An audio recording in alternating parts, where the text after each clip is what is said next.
Pouvoir contre force de David Hawkins. C'est un livre qui traite principalement des niveaux de conscience humaine.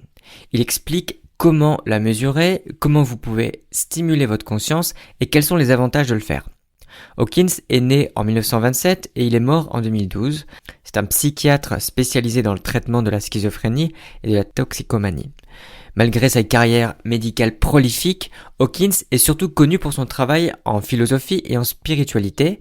Il a prononcé de nombreuses conférences et est apparu dans des émissions de radio pour discuter de ses recherches sur la nature de la conscience humaine, ainsi que des pratiques de soins holistiques qui englobent le bien-être physique, mental et spirituel. Pouvoir contre force définit ce qu'est la conscience, comment la mesurer et le lien entre votre conscience et votre corps. Hawkins montre le lien entre votre niveau de conscience et vos croyances, comportements et émotions, et pourquoi des niveaux de conscience plus élevés créent des résultats positifs tant pour vous que pour le monde. Les idées de Hawkins créent un cercle vertueux parce que augmenter votre niveau de conscience rendra plus facile pour vous de continuer à augmenter votre niveau de conscience. Les théories de Hawkins sont parfois comparées à des enseignements religieux et spirituels, en particulier ceux de l'hindouisme et du yoga. Pouvoir contre force fait écho à des concepts en psychologie et en comportement animal. À noter que certaines études scientifiques remettent en question les affirmations de Hawkins, notamment celles liées à la kinésiologie appliquée. Hawkins définit la conscience comme la capacité à ressentir et à se comprendre soi-même et son environnement. Selon lui, cela est possible grâce à votre cerveau qui est comme un ordinateur biologique. Il recueille des données par le biais de vos sens, puis traite ces données avec des signaux électriques et chimiques, ce qui donne ce que vous percevez comme des pensées et des expériences. Hawkins affirme que votre esprit a accès à une conscience universelle partagée par toutes les personnes, en quelque sorte l'Internet de l'univers, pour étendre la métaphore de l'ordinateur. L'idée d'un pool commun de connaissances humaines n'est pas nouvelle. En effet, le psychanalyste Carl Jung l'a appelé l'inconscient collectif. C'est une collection de faits et de croyances que tous les humains partagent. Les religions l'ont appelé Dieu, et elles cherchent à accéder à ces connaissances, soit en comprenant la volonté de Dieu, qui est un thème courant du christianisme, soit en s'unissant directement à Dieu, comme dans l'hindouisme. Peu importe le terme que vous préférez, Hawkins dit que votre connexion à la conscience universelle vous permet de savoir instantanément si quelque chose est vrai ou faux, tant que vous pouvez recevoir et comprendre les signaux de la conscience universelle. En d'autres termes, c'est la source ultime de vérité et avec une connexion suffisamment forte à celle-ci, vous pouvez presque devenir omniscient, tant que vous pouvez recevoir et comprendre les signaux de la conscience universelle. Qu'est-ce que la conscience universelle ?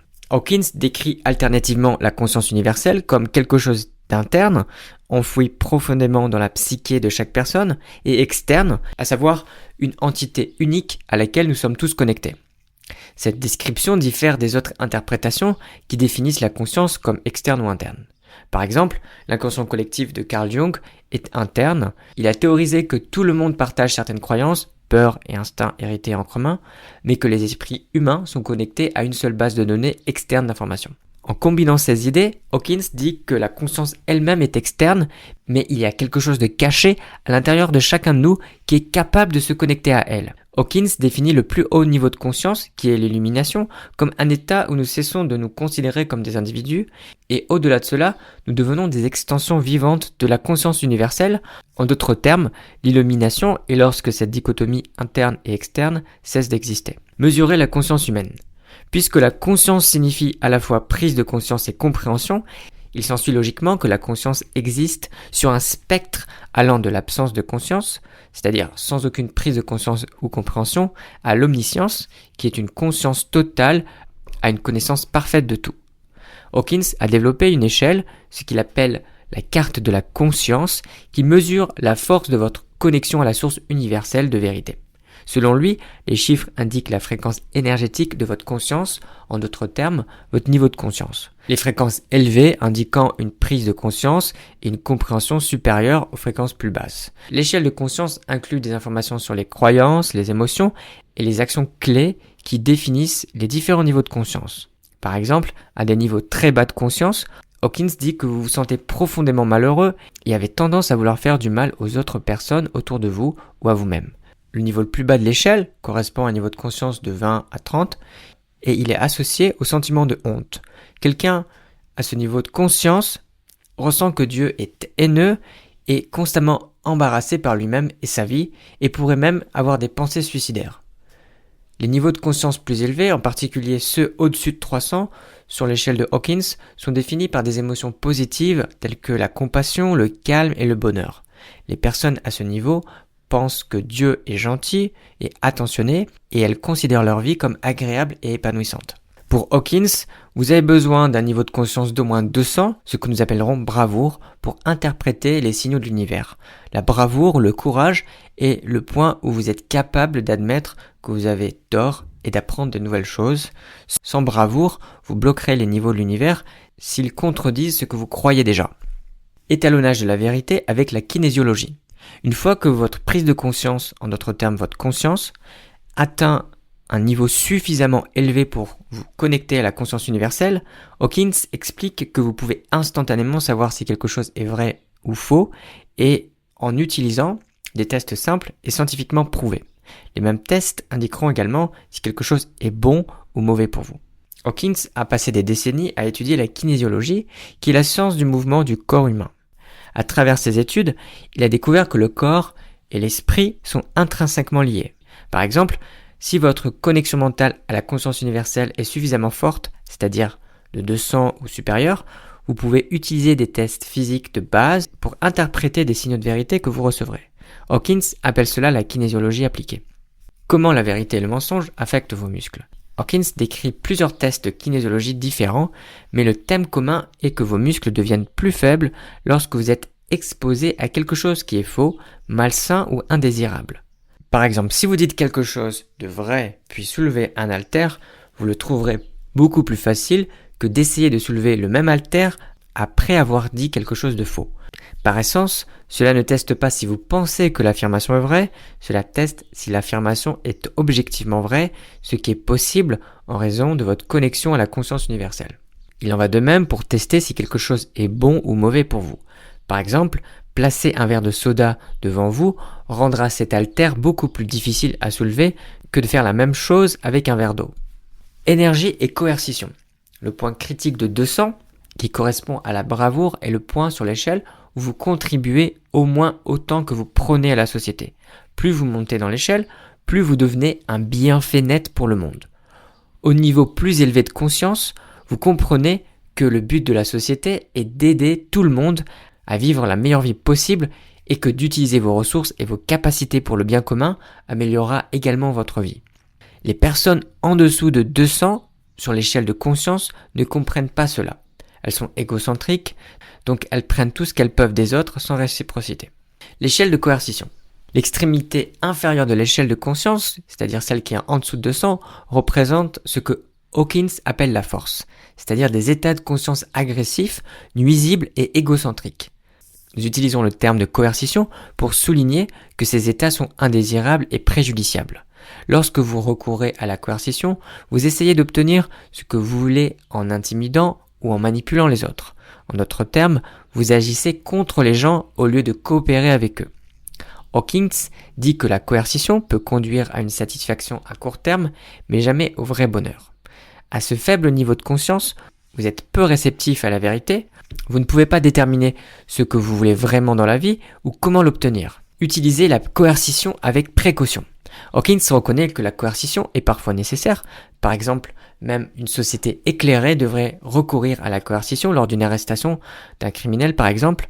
Ce faisant, cette société nuirait à cette personne pour protéger le bien commun. Cependant, la coercition devrait être utilisée avec parcimonie. Pour poursuivre l'exemple précédent, une fois que ce criminel est en détention, une société éclairée travaillerait avec lui par le biais de la réhabilitation plutôt que de lutter contre lui par la punition. Cela entraîne de meilleurs résultats pour l'individu qui peut être libre et heureux à nouveau après la réhabilitation. Et pour la société qui gagne un membre contributeur au lieu de dépenser des ressources pour le garder emprisonné. L'échelle de l'énergie. Un niveau de 200 ou plus sur l'échelle de conscience est associé à ce que Hawkins appelle le pouvoir, c'est-à-dire des états de conscience coopératifs, aimants et compréhensifs. Pour plus de clarté, nous utiliserons le terme énergie pour signifier qu'il est productif en soi, par opposition à la coercition qui n'est utile que lorsqu'elle est utilisée contre quelque chose d'autre.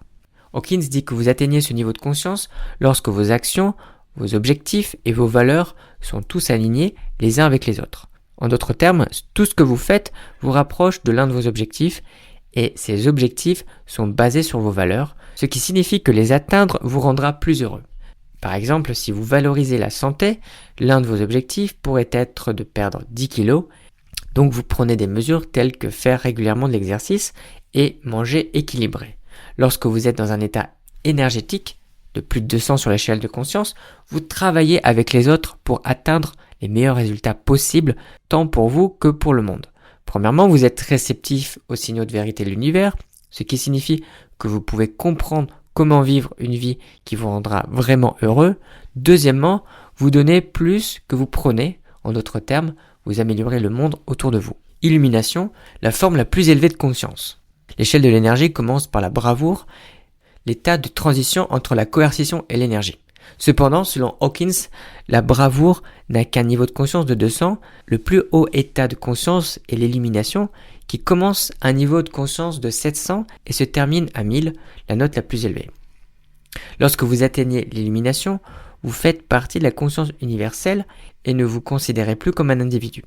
Ainsi, il n'y a pas d'émotion ou d'action définissable associée à ce niveau. Vous existez simplement dans un état de compréhension et de sérénité parfait. En d'autres termes, il ne serait pas exact de dire que vous êtes heureux après avoir atteint l'illumination. Au lieu de cela, vous êtes complètement en paix, libéré même du désir de bonheur. Le cercle vertueux. Tout au long de Pouvoir contre Force, Hawkins souligne que l'amélioration de votre conscience vous poussera à vous continuer à vous améliorer. On pourrait soutenir qu'il décrit un cercle vertueux, un processus répétitif où chaque étape alimente constamment la suivante, conduisant à des résultats de plus en plus positifs. Le cercle vertueux que décrit Hawkins comporte 4 étapes.